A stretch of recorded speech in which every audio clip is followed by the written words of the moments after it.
Hello, this is vlog number 7 of From County Cork to Carey's Corner, 1840. Ciad Mil Fáilte.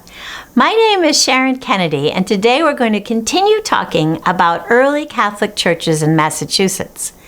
Once upon a time in Richmond, Massachusetts, there was no Catholic church nearby, so the early Irish immigrants relied on itinerant priests who visited them on horseback to hear confessions and say Mass every 3 months, and also to baptize all the babies.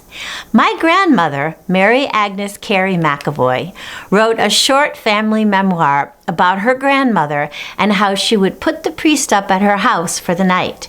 She writes, "How refreshing he must have found those deep feathered ticks with large bolsters, a wedding gift from Aunt Kate, and also the linens and blankets woven by grandmother and her mother before she left Ireland."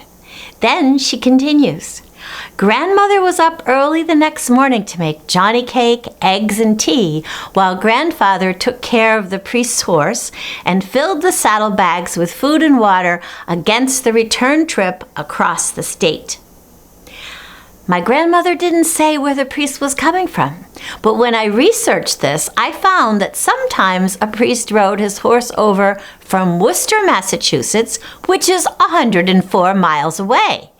In other years, a priest traveled from Bennington, Vermont, 43 miles away. At still other times, the priest was coming from Chicopee, Mass., which is about 51 miles away. In 1849, a small wooden Catholic church was finally built in Pittsfield, 10 miles north of the mines. Later, a church was built in West Stockbridge, just one town over from Richmond. But for many years, the people of Richmond walked or rode in a wagon to get to the church in Pittsfield.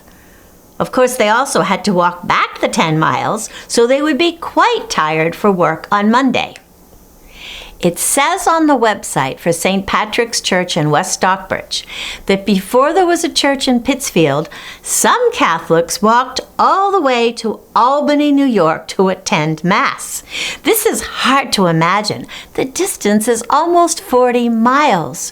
According to the website, they left on Saturday and returned on Monday in time for work in the mines. Apparently, they did not sleep on Sunday night, but simply walked into work from church in Albany. Well, that's all for now. Please post any comments you might have about why my great-great-grandmother would be serving johnny cake, such a New England kind of breakfast, instead of scones or Irish bread. Also, why wasn't there any bacon or sausage for the priest's breakfast? I hope to get some answers from you. I also hope you will like and subscribe. Until next time, sláinte.